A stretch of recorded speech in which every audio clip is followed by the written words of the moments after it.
And we are back one more time with another episode of The Horror Guys. Yay! With the weekly horror bulletin newsletter / podcast. I'm feeling very angry this week.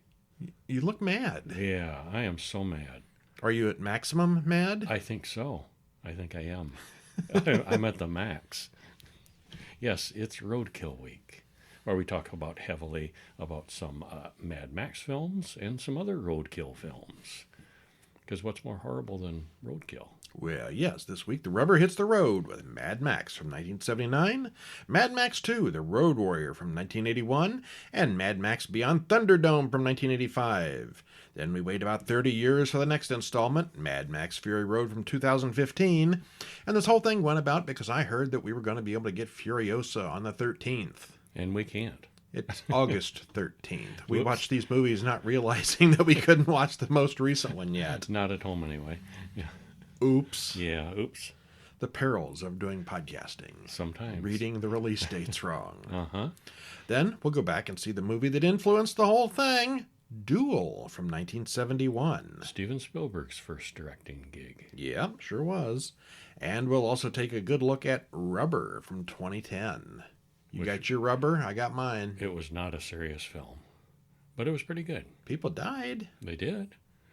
It had quite a body Lots count. of things died. Yeah. And very gruesomely.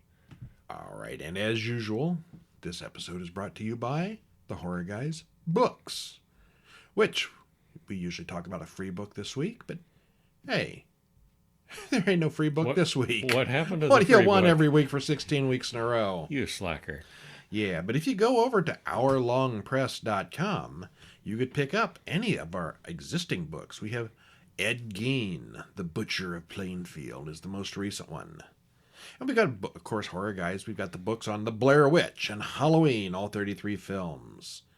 And, of course, our biographies. We got Alfred Hitchcock. We got Roger Corman. We got Lon Chaney, Sr. and Jr. We've got Peter Lorre, Christopher Lee, Vincent Price, Bela Lugosi, Boris Karloff, and Peter Cushing already in the can. And we've got 4th of July coming up. You know what's very patriotic? The Star-Spangled Banner. There's a book on the Star-Spangled Banner. Which is not horror-themed at all, but I just kind of threw that in there because I thought it was interesting. And because it's hot summer picnic weather, we've got a book on wildfires. What you need to know about those. Uh-huh. That's a weird collection. A little bit. Bela It's gonna Lugosi get and weirder over wildfires. It's going to get weirder over time. Yes, go over to Hour Long Press. Hour long because it takes about an hour long to read them. OurLongPress.com, and there are links there to pick all those books up through Amazon in paperback or in ebook. Of course, over at HorrorGuysBooks.com is all the Horror Guys books. We got the Horror Guys Guide to the Silent Film Age. Books on Roger Corman, Vincent Price, Peter Cushing, Boris Karloff, and some of them other old dead guys. I've read all these. You have? They're very good. Yeah. The complete collection of the Hammer horror films, complete collection of Amicus horror films, and there's probably a couple others that I don't have here because I don't have a list in front of me. Memory is hard. It's all right. There's a lot of them. I understand. HorrorGuysBooks.com will take you to the link of those. All right. So this week, we're going to do a little road traveling. Yep. Want to go on a road trip. What could be more fun than a nice, peaceful road trip? Where It's you funny. where you see the attractions and see the sights and stop for a picnic. Ever wanted to drive through and, Australia? You know, get run off the road and exploded and blown up and shot up. And yeah, some of these were very violent. They get more insane as they go along. They do. It's yeah. amazing when you think of Mad Max, what you picture in your mind and what the first movie was. Uh-huh. It's not the same thing at all. It has evolved over time. A whole lot. Yep. Well, first one is Mad Max from 1979. What is that? 20, 30, 41, 45 years ago? Something like that, yeah. Holy cow, Mad Max is... Mel Gibson is old. Yeah. This was an Australian film where it started out all. Directed by George Miller, written by James McCausland, George Miller, and Byron Kennedy, stars Mel Gibson, Joanne Samuel, Hugh Keysbyrne, and Steve Bisley. Hour and 28 minutes. Trailer in the show notes. And it's all post-apocalyptic, so that's our Horror Guys angle. Well, vaguely post-apocalyptic. This first one is less than the others even. Is not so post-apocalyptic. It's very 70s. It's kind of in the future from the 70s, kind of a vaguely alternate timeline, but it's not really apocalyptic. Things are starting It's to not crumble. the least bit futuristic. Society is starting to crumble a bit. Yeah. Yeah, things are breaking down a bit. Things are getting a little more violent. But there's still law and order, and there's police. And Mad Max is one of them. Spoiler free, this was a heavy action thriller movie, but it's grim enough to be horror adjacent. Yeah, we are a little flexible with our horror sometimes. We are. This week. It's set somewhat in the future from the 70s, or in a vaguely alternate timeline, without being really futuristic or seemingly too science fiction-y. We just said all this. Yeah, the technology isn't really more advanced. The cars are super, but they had supercars. They were realistic cars. Yeah, they had supercars in the 70s. We thought it holds up pretty well. It's one you should check out. It's if you like the newer Mad Max movies, you should see where it all began. Yeah, you should. Although the other movies are very loosely based on this one. Yeah. All right, well, what happens? Well, after the most 70s credits we are told that it's a few years from now. A couple of young cops get a call about a cop killer on the highway. Before they go, they argue about who gets to drive. They're chasing terminal psychotics, and we see the police leader, Max, getting into his car. They pick up more cops and some tow trucks as the chase continues. Turns out Max is not the leader of the cops. He's just the badass leader. Star of the movie. Yeah. So we get to linger on him a little bit more. Yeah, and they look up to him. They kind of think of him as their little leader, sort of, but he's not the boss. No. Well, we cut to a couple arguing, an RV driver who can't drive, and he kind of ends up across the road, so you know how that's going to end up. And there's a baby walking in the road. What else could go wrong? Yeah, it's pandemonium, and it goes badly for almost everyone involved, except the maniac. He gets through the barricades and all these problems. He calls himself the Night Rider, and he gets away with his girl sidekick. Charlie, one of the cops, gets hurt pretty badly. Max finally starts his car and waits for the Night Rider, who says on the radio that he works for Toe Cutter. Night Rider and Max play chicken on the road, then it's another chase. Night Rider's car explodes in a big fireball. End of them. Looks like the car must have been full of dynamite or something. Oh, that was a big explosion. You know how these cars explode in movies. Dramatically. Well, that night, back home, Max watches his wife, Jessie, play the saxophone. They have a really nice house. Little sax before bed. Yeah, They have a really nice house out on the Australian coast. Max goes to work, and we see the police aren't quite what they used to be, but they do have some really souped-up cars. And cool leather outfits, too. Max hears from the captains that the Night Rider's friends are out to get him now, but Max doesn't seem too concerned. Well, a whole bunch of bikers come to town, led by Toe Cutter. They've come to pick up Night Rider's body. And the gang is pretty rowdy in town, picking on the locals. They chase one guy and his girlfriend in their car and run him right off the road. They destroy the guy's fancy car and terrorize the couple inside. Well, Max and Goose, one of the other main cops, gets a call about the bikers and they respond. They find the girl in shock, and Johnny the boy, one of the bikers, high out of his mind.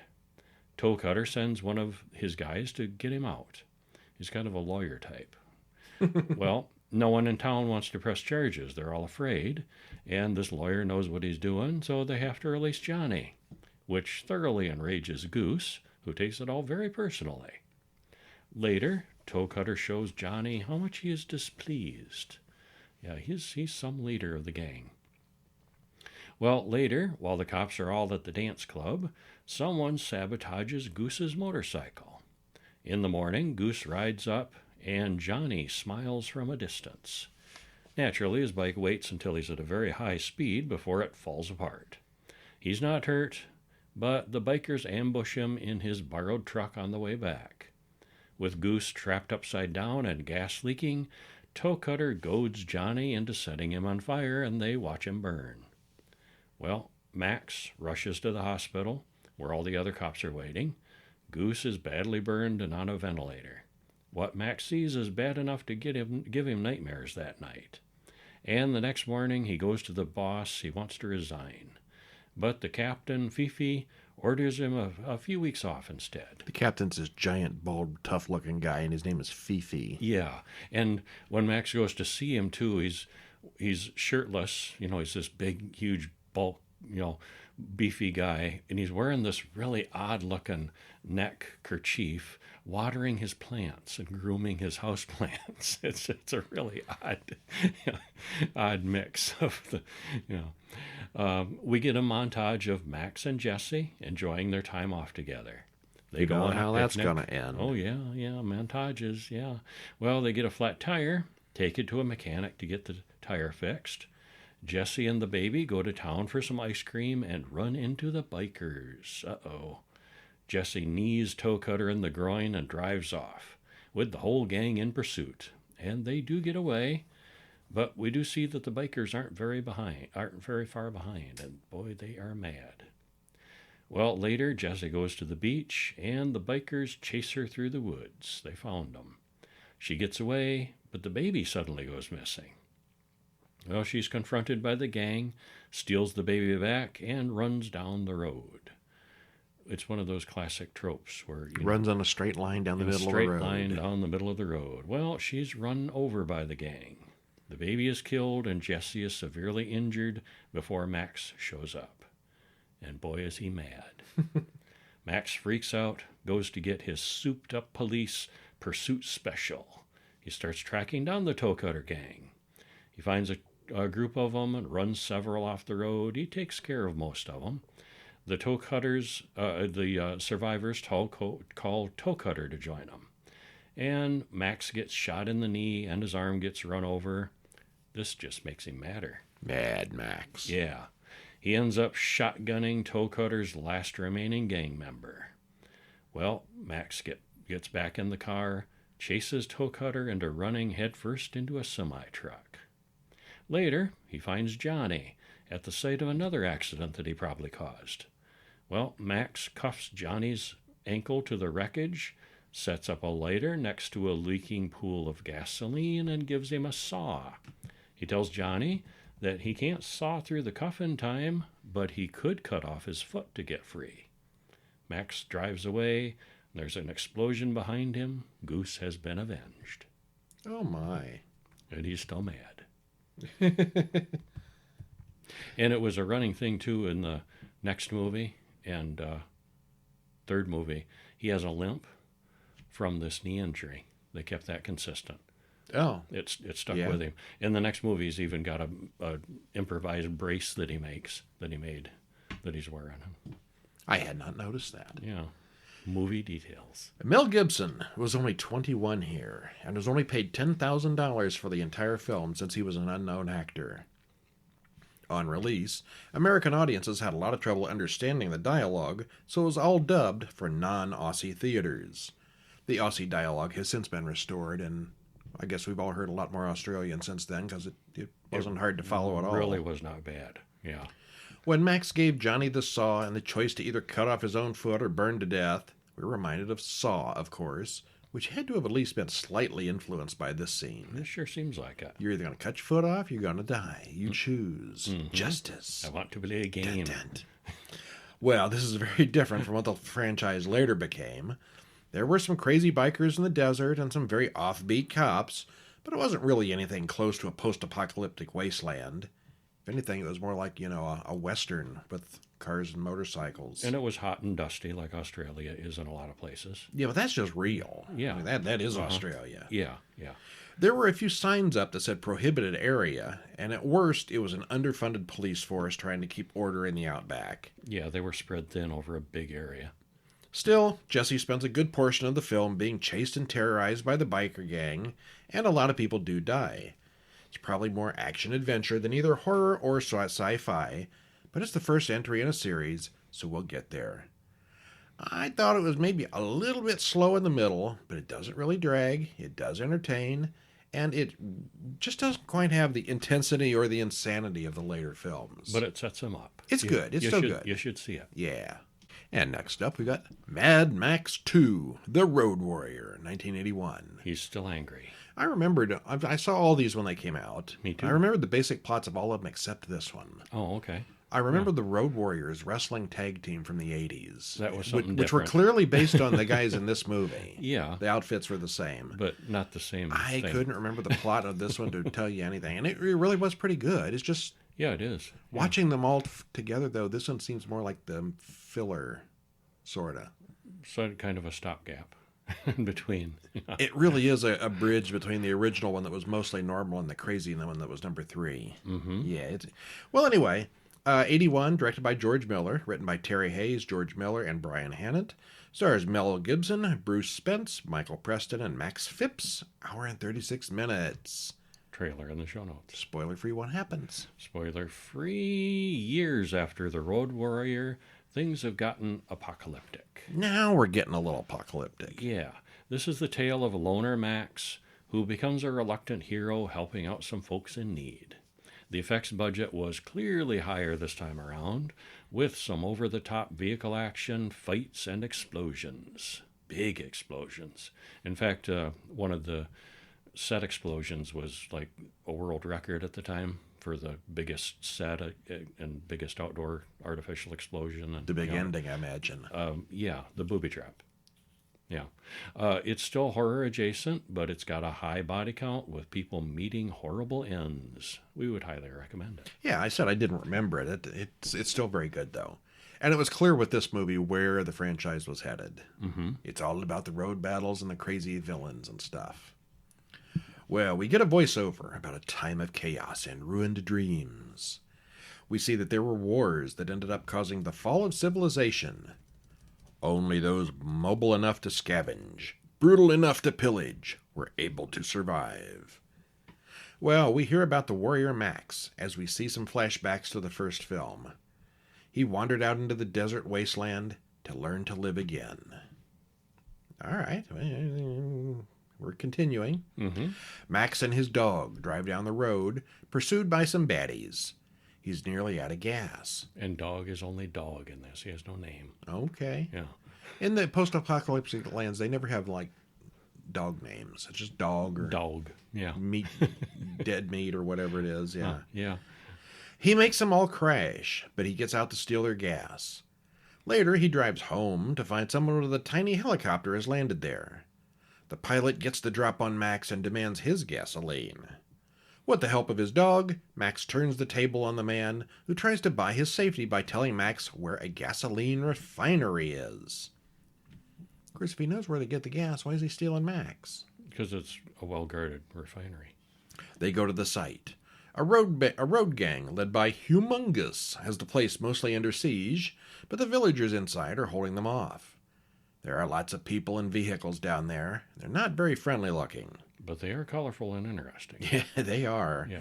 In the morning, Max watches as some of the refinery people try to go out, and some of the Humongous gang run them off the road and do bad things to them. On the bright side, they do leave the whole refinery mostly unmolested. Max takes his car down the hill. Nathan, the man who survived the biker attack, is Max's ticket into the refinery. The gang returns, and Max helps the refinery people hold off the baddies. Yeah, they've got this refinery barricaded off, and it's kind of like a little village inside. There's quite a few people living there. And Big fenced-in, gated thing, yeah. Yeah, keeping out the baddies. Humongous turns on the PA and warns them about not cooperating with them. A feral kid throws a boomerang at one of the main baddies, Wes, but kills Wes's boyfriend instead. Wes gets angry and wants to kill everyone, but Humongous calms him down. And Humongous is like this 9-foot-tall pro wrestler, super built guy with this mask over his face. Mm-hmm. Definitely a superhero or a wrestler. Yeah. One or the other. One or the other. Humongous gives the refinery villagers 1 day to surrender. The villagers all argue about whether to abandon the refinery or not, and Max knows where they can find a truck big enough to haul their gas tanker away. He makes a deal with Papagallo, the leader of the group. They give Max fuel for the abandoned semi that he passed yesterday, and he starts walking. First, he sneaks past the Humongous camp with the help of the feral kid. The feral kid has no name. He's just a feral kid. Feral kid. Yep. And he really is. Meanwhile, the helicopter pilot has been dragging the log that Max had chained him to for miles and miles. The pilot then flies him to the truck, where they need to work together to get it running. He leaves the pilot behind and drives the truck back to the refinery. Driving past the Humongous camp again, Max stirs up all kinds of trouble, but Humongous shoots him in the radiator. That's gotta hurt. Yeah. The pilot flies over and drops rattlesnakes on the baddies, which they do not enjoy. Max, Wes, and a few of the bad guys get through the gate into town. There's a fight, and people die on both sides. Finally, they get things under control again, and it'll take 12 hours to repair the damage done to the truck. It's funny in these shows, they always know exactly how long it'll take to fix a problem. Well, like Scotty, telling, Captain Kirk how long it's going to take. This is a desert dude trying to fix some semi-truck that he's never seen before. He's really... It did me 12 hours, Captain. He's really an expert. Well, Max is a hero to the people now, but he says he's not staying. He's leaving in the morning. But Humongous isn't gone. We get a what's in your wallet montage as they roar and stomp and pose ferociously all night long. The pilot tries to convince a blonde woman to fly away with him, but she refuses to abandon her people, giving him something to think about. Yeah, he really likes her. She's the only blonde person in the entire series, I think. I think so. Papagallo tries to convince Max to stay and help, and offers him a home with them if they can just get 2,000 miles away to a safe place. Even the pilot tries to talk Max into staying, and Max and the Feral Kid have bonded, and he feels bad about leaving, but he does anyway. Yep, he does. Out in the wilderness, Wes hears Max driving by, and his guys start the chase. Everyone nitro turbos their engines, and things get crazy. Max's car goes off the road, and that's not going to be a quick fix. It's a bad crash. The bad guys shoot Max's dog, but the engine booby traps kill several of the raiders. Wes assumes Max died in the explosion and leaves. He's not dead. Max crawls out of the wreckage and passes out, just as the pilot lands next to him. He saw the smoke from the explosion and flew over to save Max. Back at the refinery, Max wakes up and volunteers to drive the truck. The villagers have been preparing for this, putting spikes and weapons on their own vehicles. Max drives the tanker, equipped with a cow catcher, right through the enemy lines, making room for the others to follow. Most of the villagers evacuate in a different direction, and the baddies chase after the tanker and some escort vehicles. Yeah, they want the gas, not the villagers, so it was a clever trick, splitting it like that. Letting the people get away, mostly. Yep. Yeah. The refinery is left to the baddies, and a few go in, but they find out that it's booby-trapped. The entire base explodes excessively. And that's that record-setting explosion. It's a big boom. It's a big boom, yeah. Now it's time for the inevitable crazy chase. All the baddies and their modified bandit mobiles chase Max's truck. Max runs a few enemies off the road, but he loses the helpers he brought with him one by one. Wes jumps on board and really hurts Max, but the Feral Kid gets involved and gives Max the break he needs. Humongous throws a spear that kills Papagallo, and the pilot continues dropping firebombs until he's shot down. Wes jumps back onto the hood of the truck, and they run headfirst into Humongous, killing the bad guys' leaders. The truck rolls over, and the remaining raiders turn around and run away. Max and the Feral Kid crawl out of the wreckage. There's a reason they ran away. Max sees that the truck was full of sand. It was just a decoy, so most of the people could get away. And watching this time, I noticed that they gave that away early, before the crash, too. Sand was leaking from a valve, amongst all the chaos and explosions and action and everything.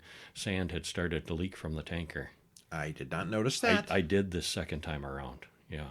Well, third time around. This would be the third time I've seen it. I was watching this time for that, and yeah, they give it away early, but you have to watch close. The pilot drives up in what's left of his plane, and the three of them join the rest of the caravan at an arranged meeting place. The villagers, it turns out, had hidden all the fuel in barrels inside the school bus and smaller vehicles. Ha ha. We see that our narrator is the feral child, all grown up, telling about how they got away, and the pilot became their new leader. He still remembers Max, the road warrior who left them eventually. So mysterious. Yeah. And this takes place only 5 years after the previous film. And this time we're definitely post-apocalypse. Oh, yeah. They never explained what any of these people do for food. Maybe they have a well for water, but there's no farms anywhere. Gasoline isn't the only thing that matters. Dressing like a bondage leather daddy seems to be a big part of the experience as well. That's just a bonus. The leader of the baddies is humongous, but Wes is much more of a real threat here. All the villains here look really cool, but they're not Toe Cutter level cool from the first movie.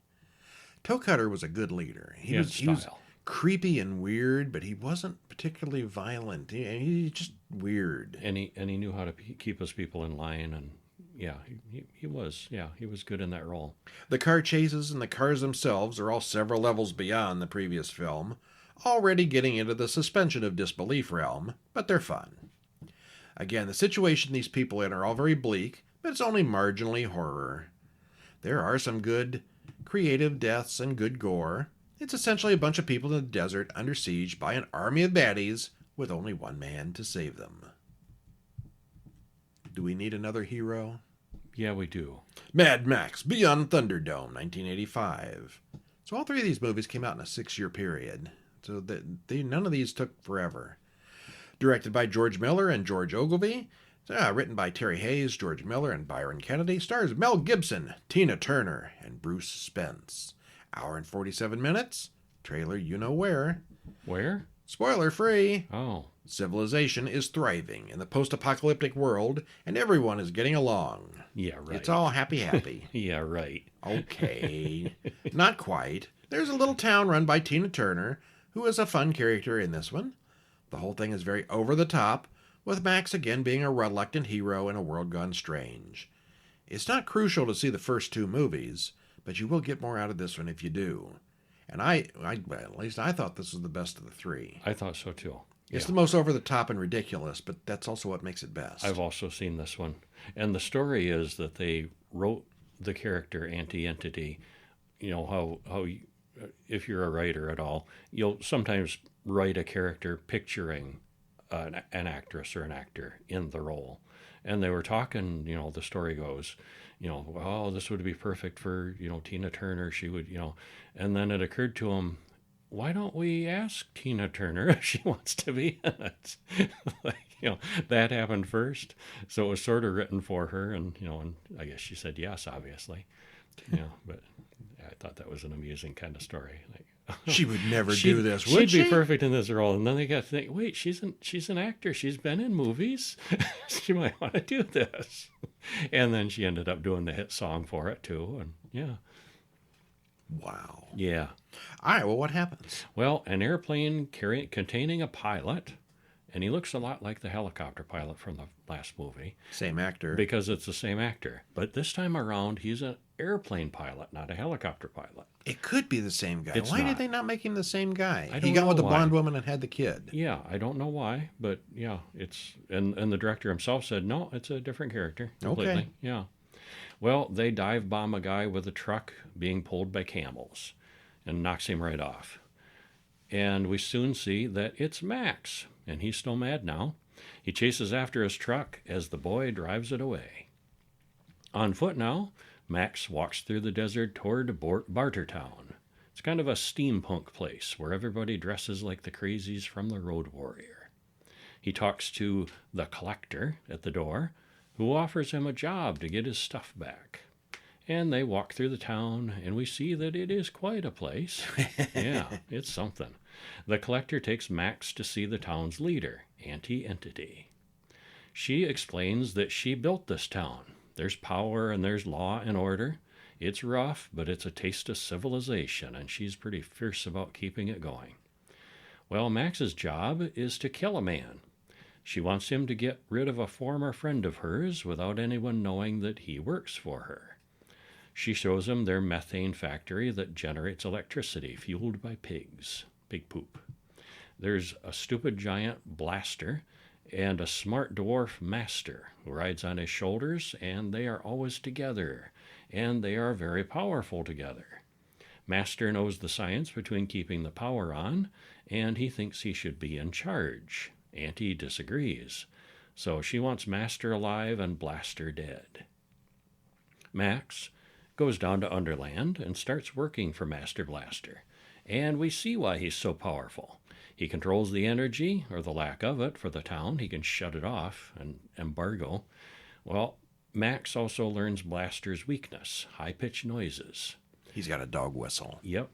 Well, Max agrees to take on the job, which is really combat to the death inside Thunderdome, a big arena, just like in the title. That night, there's a big party, and Max starts a fight with Blaster. But the law says no fighting is allowed.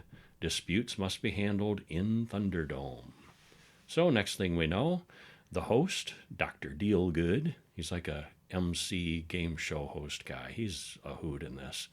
It tells them all about the hard rain and how the law has come to Bartertown, and the rule, 2 men enter, 1 man leaves, which everyone starts chanting. There are no rules in Thunderdome, and the fight is to the death. Well, the 2 men start fighting while on elastic cords, and it's clear that Blaster overpowers the man with no name easily. It does take a while for Max to get the hang of the ropes, but he soon does. Gets very acrobatic as they jump and fly around the arena, and they do eventually cut those, and then they're fighting on the ground and knock down, drag out. Well, Max eventually uses the whistle, which makes Blaster writhe in pain, gives him the upper hand. And Max knocks Blaster's helmet clean off. And for the first time, we all see who's inside. He's just a big, simple-minded lug. Well, Master runs inside to beg for leniency on the big childlike man. He says, no, don't. He's got the mind of a child. Well, and then Master learns that Auntie and Max had a deal, and he's pretty PO'd, but one of the goons finishes off Blaster, and Master has no power behind his threats. Well, Auntie gets angry because Max wouldn't kill Blaster, and for spilling the beans about their arrangement. But, right or wrong, they had a deal, and the law says, bust a deal and face the wheel. They've got all these clever rhymes for the laws. Yeah. Well, the wheel decides his punishment. So it's a big metal thing hosted by Dr. Dealgood again. And they need this game on The Price is Right. They do. He spins the wheel and gets gulag. So they tie Max up, put him on a horse, and abandon him into the desert to die. And just for, because they can, they put this big, huge Mardi Gras head mask on Max, too, before they chase the horse off. Because they need more weirdness in this movie, I guess. Well, the power goes off that night. The men and Auntie torment Master until he agrees to fix the problem. Eventually, the horse under Max dies, and he's brought water by a pet monkey. He heads back to Bartertown on foot again, but passes out in the desert. Someone finds him that night and drags him away. It's Captain Walker, says the oldest girl to the other children. There's a whole group of children living alone in caves in this little oasis place in the desert. There's water and greenery and kind of nice little area. Well, Max is unconscious for a long time. The children take care of him. The children have waited for years for Captain Walker to return, and they've developed a whole religion about the crashed airplane and the captain who brought them there after the apocalypse. The apocalypse. Apocalypse. Yes, it's hard to say. Mm-hmm. Well, apparently the captain left them to get help and never came back.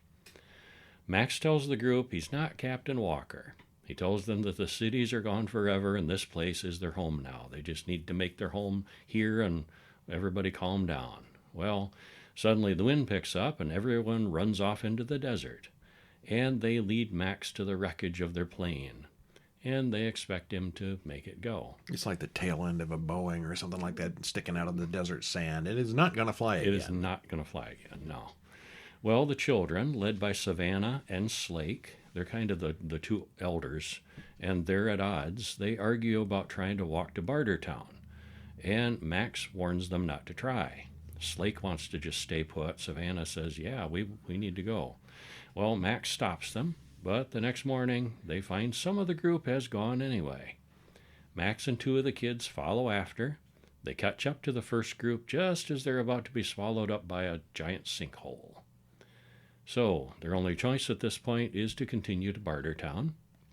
They sneak into Undertown, where they find the master imprisoned with the pigs. And there's kind of a comic booky battle as the children and Max take over the Undertown. But the bad guys are winning and things are looking bleak, but there's a train truck thing they can use to escape. It's a modified semi-truck on a train tracks. They for just some happen reason. to have this They just train happen, yeah. on a track Well, inside the power plant. Yeah. And I mean, maybe it was meant to be an escape vehicle for Auntie or something, but yeah, they plow through and they're on their way down the track. Well, Auntie Entity sees what's going on, and she is not amused.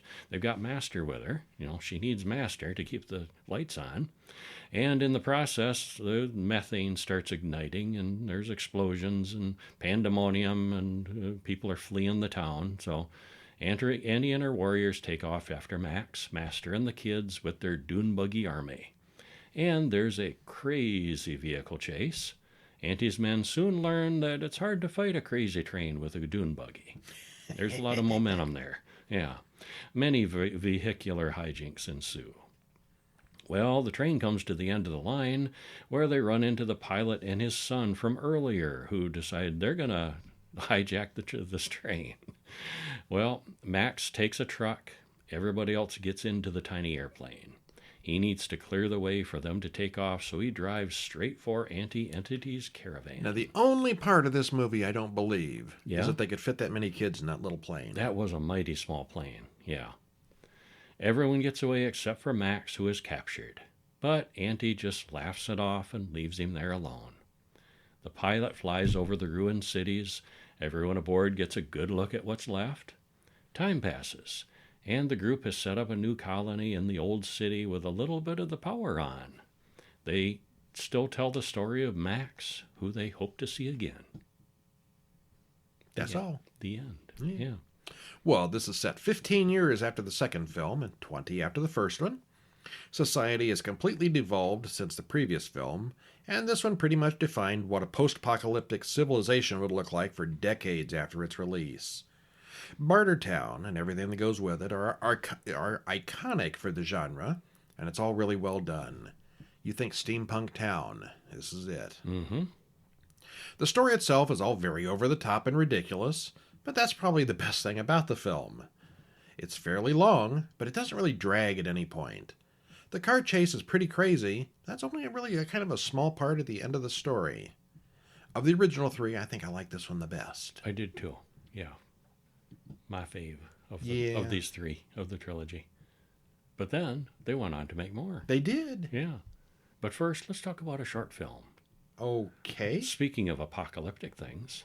I looked for a short film that was like Mad Max, and this is what came up. It was apocalyptic, and it's kind of deserty. And people walking through the desert after the apocalypse. Walking through the ruins after the apocalypse. There are no car chases. No, not in this one. It's called Deserters, and it's from 2021. There's a link in the show notes. Directed by Aaron Throgmorton. Throgmorton. That's an awesome There's name. There's a name, yes. Yeah. Call him Froggy Throgmorton. Well, maybe not. Maybe not. I would if I saw him. Written by Duke Appleton and Aaron Throgmorton. Stars Duke Appleton, Adela Torres, and Theto Mathobi. 19 minutes, 13 seconds, so it's a fairly long one. And again, there's a link to watch it in the show notes.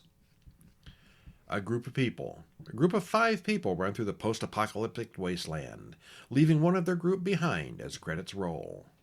No one here is dressed by the leather bondage daddy, by the way. No, they're not. No, it's not that kind of movie. Well, they come to an abandoned water park to regroup. Haven should be just a few miles away. If they push, they could get there by evening. But their leader wants everyone to rest first. They believe that thing is still several days behind them. One girl has been cut with something poisonous that's gotten infected. Another of the group wants to leave her behind and move on, and she insults the overweight guy who hasn't done anything wrong. The leader and the overweight kid talk about times before the cataclysm, and we see that someone else is watching them from afar. That night, the stranger comes to their camp, and it's bad for everybody. Yeah. Great setting, that abandoned water park.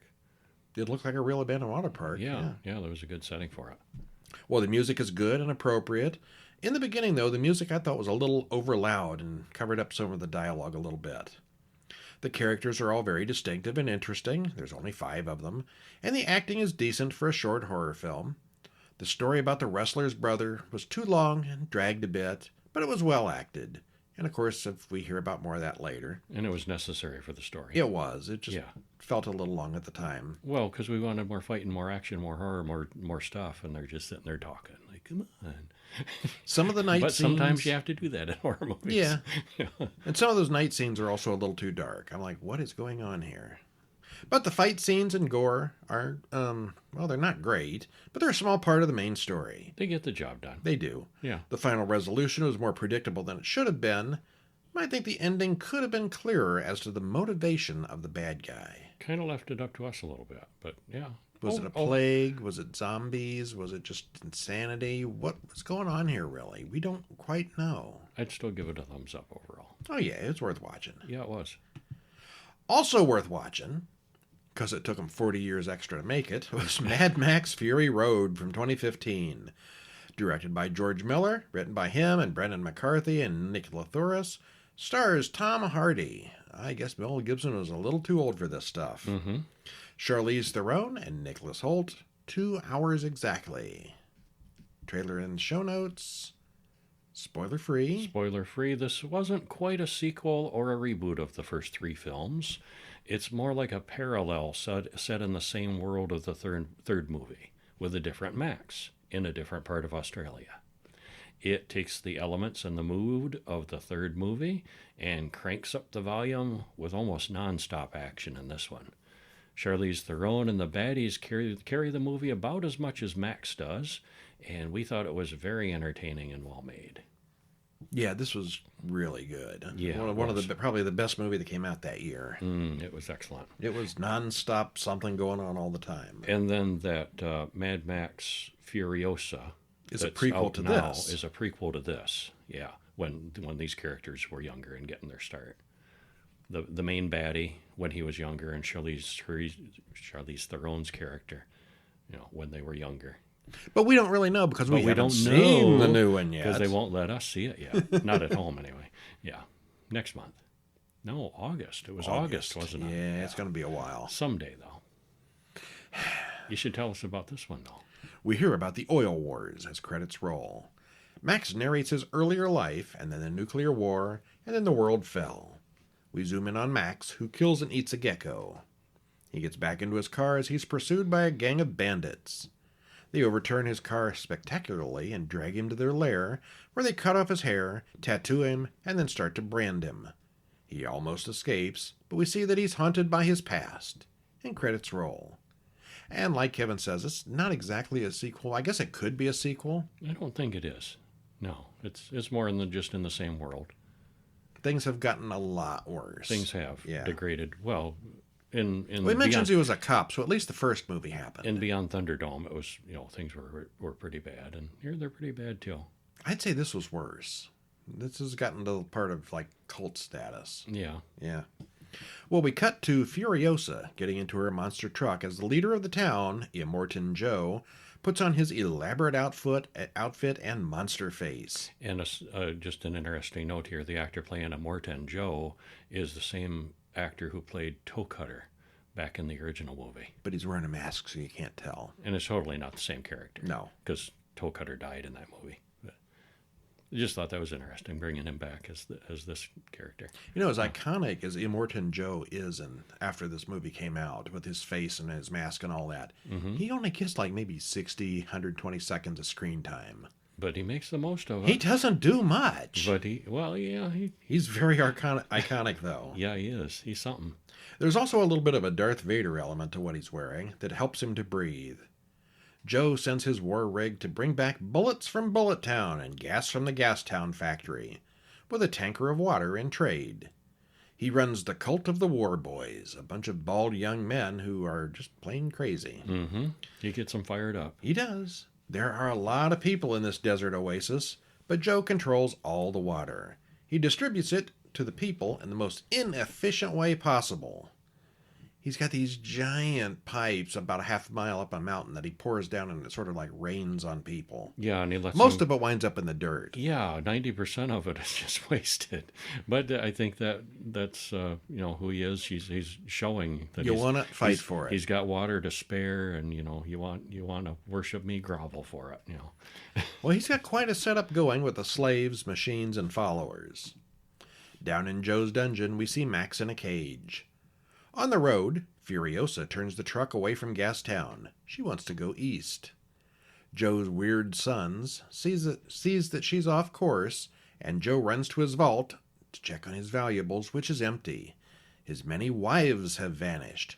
Furiosa has stolen his wives. They've stolen his preciouses.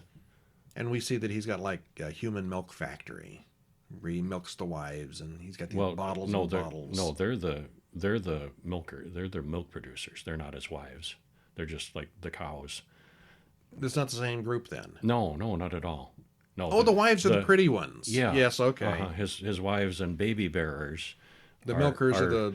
The milkers just make yeah. milk for the babies, for his babies. Yeah. Like I said, he's got quite a setup. It's quite a setup. Yeah, it's quite elaborate, and he's got hydroponic farms growing, and people, he's got a thorough setup to have a population. Immortan Joe alerts his war boys, who get their muscle cars ready for battle, as they always do. Oh yeah. Some of the war boys fight amongst themselves. They've even got a truck with a chained-on guitar player and drummers. That's got to be the best touch of the whole film. That is awesome. Yeah. Nux, one of the war boys, has Max tied to the front of his car like a hood ornament as his blood source. I guess they take transfusions from their victims as sort of like kind of a high kind of thing. Plus he's really sick too. He's terminally ill. Nux is okay. Yeah, so he needs blood. Yeah. The soldiers with Furiosa see the flares and know that they're being pursued. The Porcupine Sand People, the ones from Star Wars, see the war rig and move in to ambush them. They've got dune buggies with porcupine spikes all over them. Yeah, they are. Yeah. The well-armed war boys mess up the Porcupine People without much effort. Nux's car catches up to them, and it looks rough for Max, especially with all those spikes on the bandit's car. He's, again, taped out front like a big hood ornament. Yeah, and all these explosions and stuff flying in every direction. And yeah. He's not going to last long. Well, it turns out the bandits are all defeated, but before Nux, Joe, and the war boys can grab Furiosa, she turns the war rig into a huge sandstorm. Nux follows her in, with Max clinging to the back of his car. The sandstorm is not just a sandstorm, it's full of lightning and tornadoes, and it's all very excessive. It's violent. It's something. Nux plans to blow up himself and his car to stop the war rig, but Max breaks in to stop him. This goes badly for them both as the car crashes. And everything goes silent. Yeah. The storm passes. Max wakes up in the morning after the storm has passed. He finds himself still chained to Nux, who also isn't dead. He carries Nux to Furiosa's war rig, which stalled out not very far away. He runs into the brides, one of whom is pregnant. Very pregnant. He orders the girls to cut his chains off, but they attack him instead. Max gets the upper hand, just as Immortan Joe's people appear on the horizon. How do they know this? They can hear the guitars. Mm-hmm. Here they come. Max takes the war rig, leaving all the women behind, and it stalls out immediately. Furiosa has installed kill switches. She negotiates with him, and they all drive away with Nux hanging from the rear. They're off to the green place. Joe's group and the men from Gastown are about to intercept the war rig. The bullet farmer is coming from the other direction. And they're all weird and eccentric. Oh, yeah, they are. Yeah. If you rule your kingdom, you're a nutcase to begin with this group. Mm-hmm. He's got the bullet guy has bullets for teeth. And a bullet wig, too. Like an old-style British, long... Oh, yeah. Long judge-type wig. Made of bullets. Yeah. They drive through a narrow pass in the cliffs and then stop. The people Furiosa made a deal with double-cross her, but they set off an avalanche which will slow down the pursuers. The bandits get into another running battle. Joe catches up and Nux is eager to help him. During one of the battles, the pregnant wife is killed. Joe stops to take care of her. Nux, who fails miserably, knows that Joe will kill him next. The war rig breaks down at night, so Max and Furiosa set traps and landmines, as Joe's people approach. The people leader, the other leader from Gastown, complains about the cost of this chase to Immortan Joe, who has paused to cut the baby from his dead wife's corpse. Probably not a good time to nag at the boss. Yeah, but he's tallying up all the gas that's being used and all the weapons and bullets and everything. Not pleased. No. But Joe is obsessed.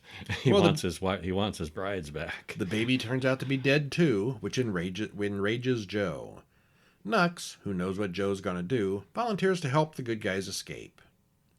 Max and Nux get into the war rig running again, and Furiosa explains that she was born in the Green Place and was stolen as a child. She wants to get back there and help Immortan Joe's brides escape their life of captivity. They get there to the Green Place, but turns out the Green Place isn't green anymore. Some of the people there remember who Furiosa is, and her story checks out. On the other hand, there is no Green Place, and there's only a few of Furiosa's people left alive. One old woman has a bag full of seeds she's saving for, whenever. Furiosa wants to abandon the rig and cross the salt to whatever's on the other side. She invites Max to come with them, but he declines. He wants them all to turn around and go back to the Citadel and take over there. Yeah, he convinces them that that's the only chance. It's a huge salt flats area, and he says you're going to go there as far as you can go, and it's still just going to be salt flats. Yep. Our only chance is to go back and take back Joe's place. They might be able to sneak in while Joe and his men are out looking for them. Well, Joe and his group are still out there, and they see the war rig headed back the way they came, and they turn around to pursue them. This leads, amazingly, to another battle. Yep, more battles, yeah. Most everyone gets injured pretty badly, and there's some more crazy explosions. Joe's largest son, Rictus, grabs some of the women off the truck, but eventually gets into a fight one-on-one with Max. Furiosa catches up with Joe himself, and she literally rips his face off along with his breathing mask. It's a messy, painful-looking death. Yeah, ow. All the women climb off the rig onto Joe's car. Nux, still in the war rig, crashes the war rig into the narrow pass, blocking the rest of the baddies from getting through. Furiosa is dying, and Max works hard to save her, even giving her a transfusion of his own blood. They arrive at the Citadel, and Max shows them Joe's body. The crowd cheers. We see that Furiosa is back too, and she's at least alive. They go up to the tower and release enough water for everyone. Max slips away into the crowd. Never to be seen again, probably. And Furiosa's the new leader.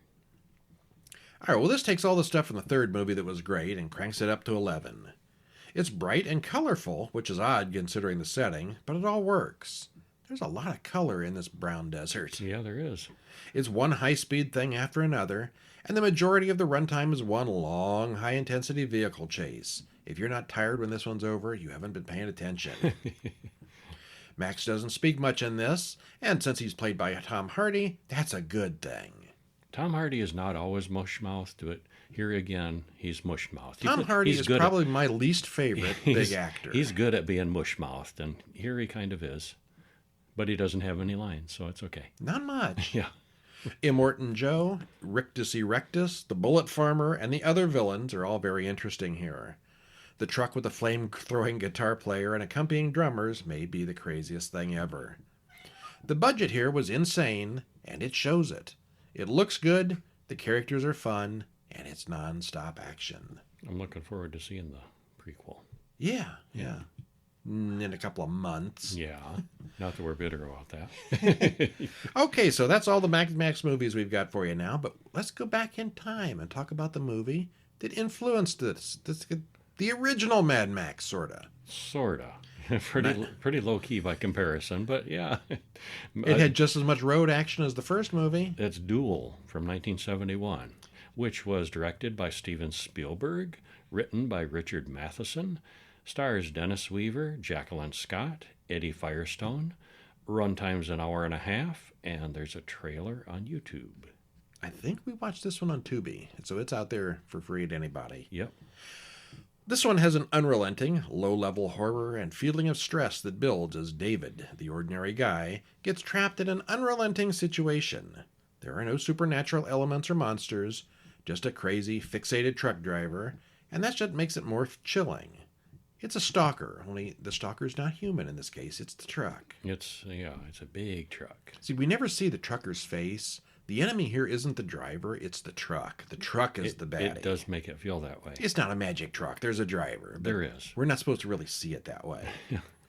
It's super dated. It's early 70s. Yeah. But it still works, and it holds up well with excellent direction from a young Steven Spielberg. We liked it. Yeah. If he had thrown his cell phone out the window in the first scene, it would still hold up today. Cell phone? He wouldn't have a cell phone. No. Yeah. He'd been calling for help 100 times over if he had one. But he had no cell phone because it was 1971. Yeah. He barely had payphones. Okay, well, what happens? Well, David Mann drives his car through the downtown of the big city as he listens to traffic reports and talk shows on the radio. It's David Mann. You know D-Man? D-Man. D-Man drives through the said desert? Mm-hmm. I'm sure that's not a coincidence. He's just D-Man. He's just the man, yeah. He eventually makes it out of town, driving through hills and mountains, comes up behind a large tanker truck that's driving pretty slow in a no-passing zone. He passes the truck anyway, and then the truck speeds up and passes him. This is like the first 5 minutes. Yeah. So we waste no time getting to this thing. Well, David passes the truck once again, and this time he loses the truck. He soon comes to a gas station and stops in for a refill. The truck pulls in right next to him. The man at the gas station fills him up and checks out the engine. David said he might need a new radiator hose. David calls his wife on the payphone to apologize for their fight. His wife calls him a wimp, says he needs to start standing up for himself. Well, David gets back in his car and leaves, never laying eyes on the truck driver. And it's not long before the truck has come up behind him, so he speeds up. Except the truck is tailgating him pretty severely, and then cuts him off and slows way down in front of David. The truck also won't let David pass in the passing lane. But then finally he motions for David to pass, except there's another car coming the same way that he barely misses head on. Well, David manages to get ahead finally by taking a little bypass, but the truck once again catches up with him. The truck bangs into David's rear end and gets right up close, honking all the way. David starts getting scared, and there's not much he can do. Well, he does finally manage to pull over, nearly crashes in a cafe's parking lot. He goes inside and calms down. Tells himself that it's all over now. He'll be fine. Except he looks out the window and he sees the truck out there parked. And he looks around the cafe. Which of these patrons is the driver? We never find out. Yeah. Well, David sits there and thinks through the problem. He knows he doesn't have a lot of choices. Thinks about confronting the other patrons about it, but as his wife said, he's kind of a wimp. He does tell one guy to cut it out, but the guy doesn't know what he's talking about, and the two men end up in a fist fight. David gets thrown out. Then the man gets into a different truck. That wasn't him. Well, the big truck eventually leaves, again with no look at the driver. David gets back into his own car and continues down the road. He's soon flagged down by a school bus driver with a problem, but he never saw a truck pass. Well, this was back in the days when you could push a stalled vehicle sometimes and pop the clutch when it was in gear, and there was this magic thing that you could do with stick shift. And everybody's bumpers were plastic? Yeah, and engines worked that way before everything was automatic transmission. Well, David agrees to push the stalled school bus with his own car, which is a bad idea, but the bus driver talks him into it because his car is too small for the job, and he ends up getting his own bumper stuck under the bus, which just makes the school kids mock him even harder. And he soon notices that the truck has returned and is obviously waiting for him, and there he is stuck. He's stuck under the truck with a bunch of screaming kids yelling at him, laughing at him, mocking at him, the bus driver trying to tell him what to do, and there's that truck back there waiting for him. The pressure is building. Yeah, you can just feel this guy's tension. It's a tension-pressure movie, yeah, yes. His level of stress, you can just see it climbing. Well, the trucker then helps the bus driver get unstuck as David drives away as quickly as he can. Yeah, they do finally disconnect his car, and so the bus driver thinks, oh, this trucker's a good guy. Well, David has to stop to let a train pass, and sure enough, the truck catches up. and it slowly starts pushing his car into the passing train. But fortunately, the train ends and passes before it's too late, and David runs off the road. Well, once again, David catches up to the slow-moving truck, but he stops at another gas station. He can see the truck stop ahead to wait for him. Well, he makes a phone call to the police, and as he talks to the police, the truck drives right through the phone booth. David barely jumps out in time. He runs over the proprietor's cages and releases rattlesnakes and tarantulas. That's some pandemonium. One of those roadside desert animal zoos. Mm-hmm. Well, David takes off at top speed and hides his car around a corner. He decides he's going to park and just take a nap, give him an hour or so, and the truck will move on. And he eventually does drive on and still sees the truck waiting for him. David finally gets out of the car and walks to the truck. He's going to do a face-to-face confrontation, except the truck pulls away every time David tries to get close, so that doesn't work. David flags down an old couple, tells them to call the police up ahead, but the old people aren't interested. And then the truck driver backs up right to the car to interrupt them. These old people are probably the most infuriating people in this movie. Yeah, they are. Shut up and listen to what he's got to say for 1 second. It's an emergency. You don't have to do anything but call the police, but they get run off by the truck. Yeah.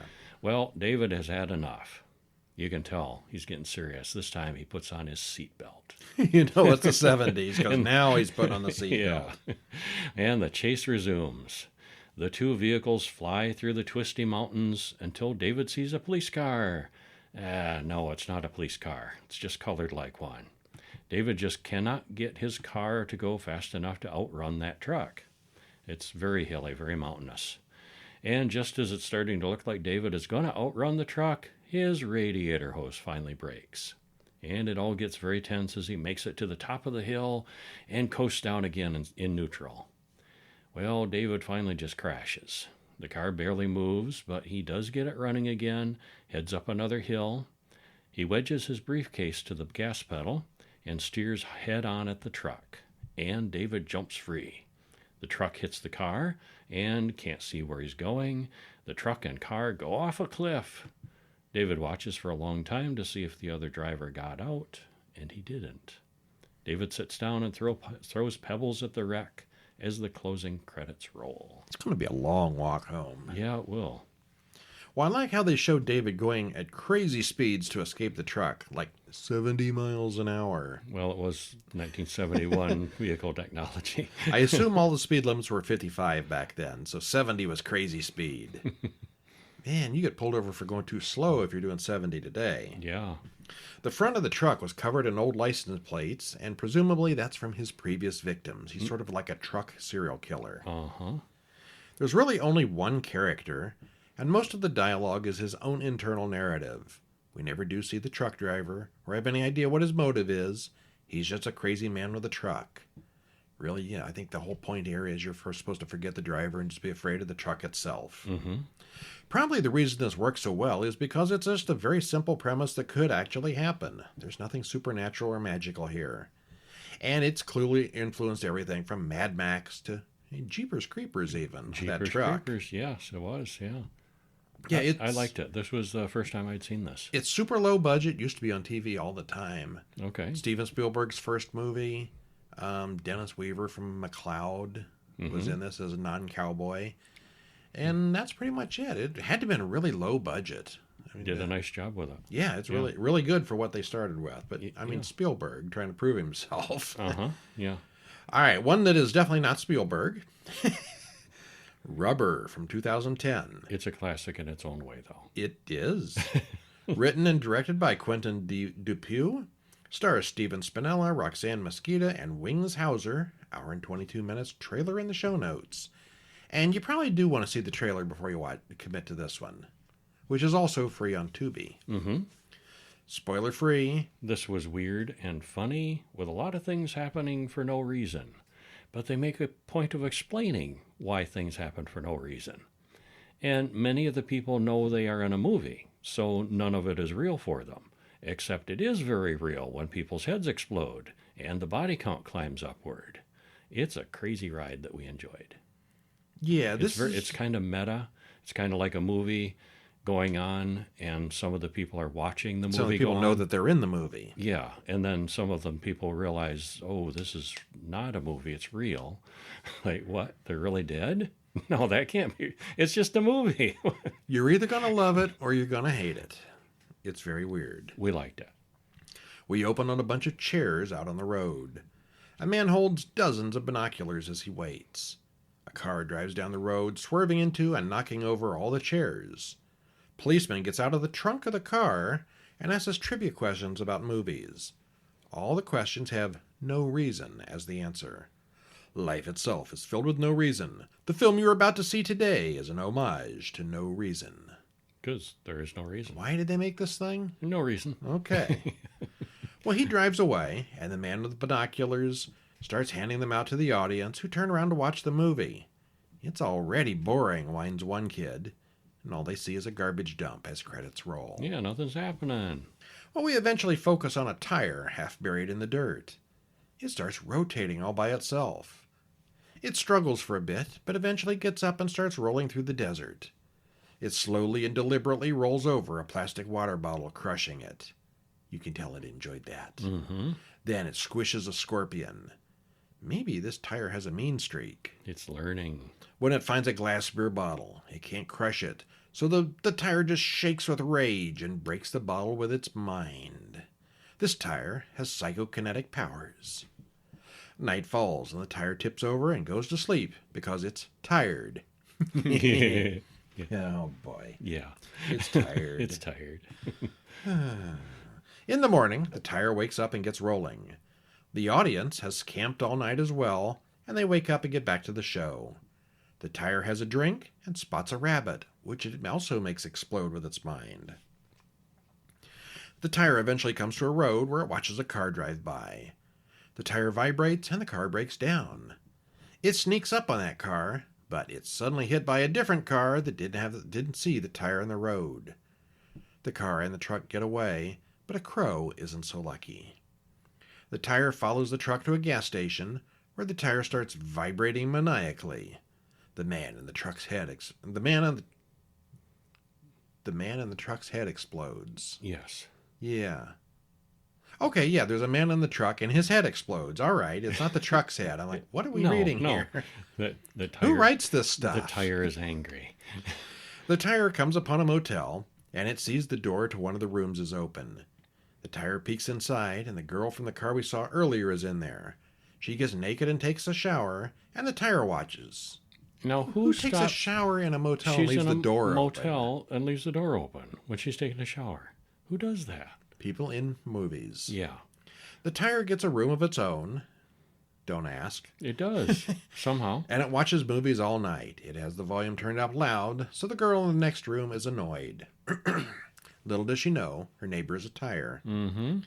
The accountant, the man who handed out the binoculars earlier, is also at the motel. He gets a phone call from his master, and we see that he has turkeys in his room. In the morning, he brings the movie spectators some turkey, and they all fight over it.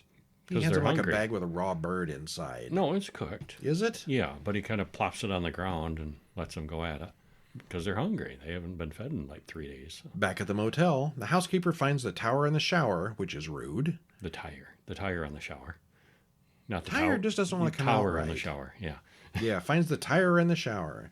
She throws the tire out into the parking lot, but the tire gets his revenge. Yeah, she thinks it's just a tire. It is just a tire. To everybody who sees it, yeah. The tire then stalks the girl from the car while she's at the pool. This tire is becoming obsessed. The movie audience starts getting sick for the poisoned turkey they all ate, and the man in the wheelchair didn't eat any, so he gloats about that. A boy sees the tire kill someone. He tells his father and the policeman we saw earlier. The policeman says poison has taken effect, and now they can all stop acting. Are they part of the show?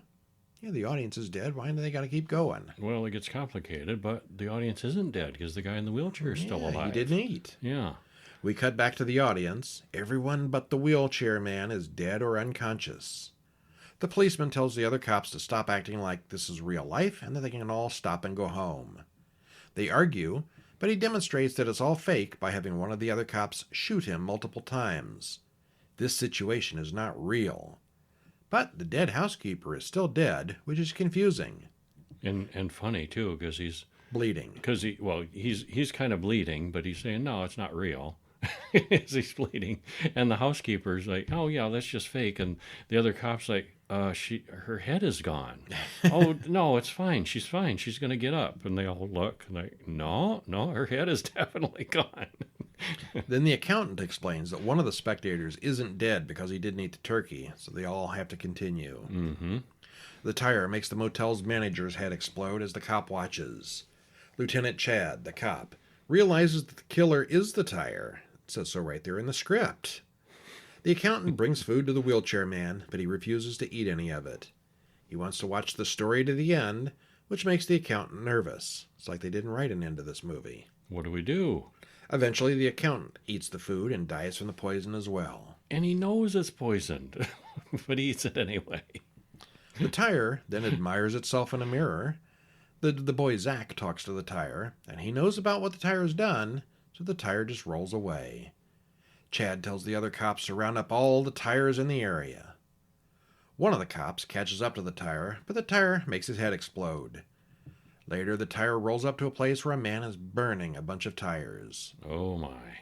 And now the tire is truly angry. 3 days later, there's carnage everywhere. There are headless bodies all over town. The police have tracked the tire to a house where it's watching the racing on TV. Of course. The police set up a trap with explosives using a dynamite-wrapped doll of Sheila, the girl that the tire is infatuated with. Will the tire fall for it?